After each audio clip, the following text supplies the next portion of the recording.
And we begin tonight with former President Trump back here in New York, where he will surrender to authorities tomorrow and face criminal charges. Sources telling ABC News there could be about 24 separate counts after an investigation stemming from that hush money payment to Stormy Daniels in the crucial final weeks of the 2016 election. It is still unclear tonight what these charges will include. The former president's return from Florida covered live today on cable news, his private plane there touching down at LaGuardia Airport. A motorcade waiting on the tarmac, traffic cleared through Manhattan for the ride to Trump Tower. The former president quickly heading inside, a quick wave on his way in, the city bracing for possible protests. New York City Mayor Eric Adams tonight warning any potential protesters, saying the NYPD is always ready.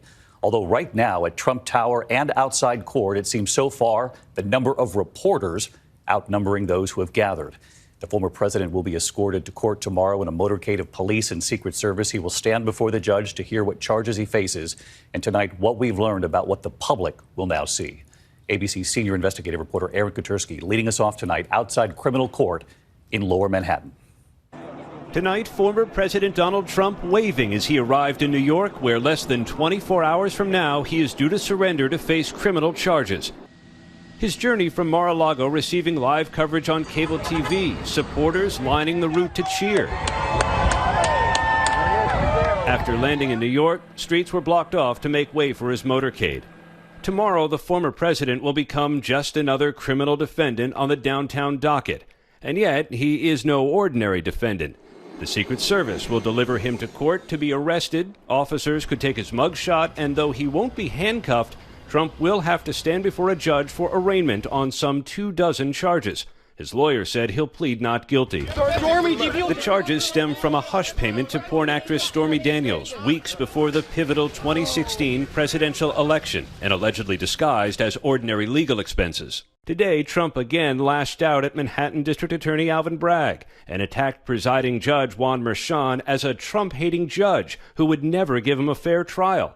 Assertions Trump's own lawyer would not repeat. No, I don't believe the judge is biased. I mean, the president's entitled to his own opinion. Trump has called for supporters to protest his arrest, and here in New York, the city is on alert.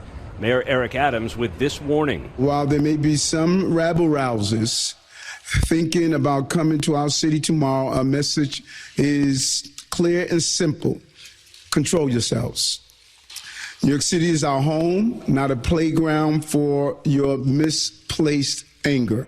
While Trump was preparing for his arrest, President Biden was touring a Minnesota manufacturing facility and talking about jobs, a split screen the White House welcomes. The president today making his first comments on Trump's indictment. You're going. No, I have faith in the New York Police Department. Yes. So let's bring in Aaron Katersky. He's live outside the courthouse in Lower Manhattan again tonight for us. And Aaron, among the questions that remain this evening, will there be cameras in court tomorrow? The judge ruling on that tonight? He's expected to, David. He signaled that he would. News organizations, including ABC News, asked to bring cameras into the courtroom.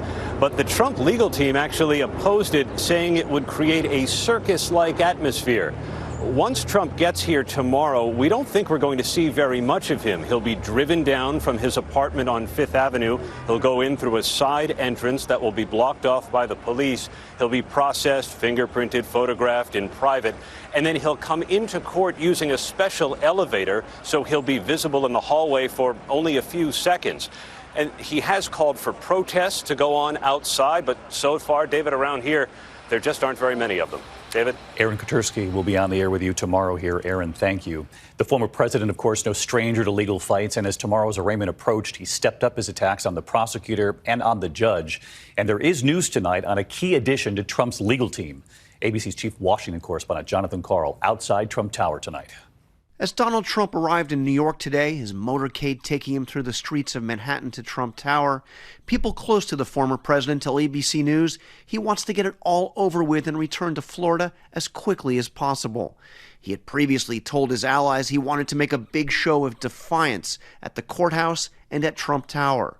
He attempted to summon protesters. But now that the indictment is a reality, Trump wants it done with no fanfare. Trump, however, is singularly focused on criticizing both the prosecutor, Manhattan DA Alvin Bragg, and in a particularly risky move, attacking the presiding judge, Juan Merchan, the same judge who heard the case last year against the Trump Organization and who sentenced longtime CFO Alan Weisselberg to prison just this past January. In several posts over the last few days, Trump calls him a, quote, Trump-hating judge. Some legal experts are now questioning whether Judge Merchan will issue a gag order and how that would affect the former president who plans to speak from his Mar-a-Lago home when he returns tomorrow night.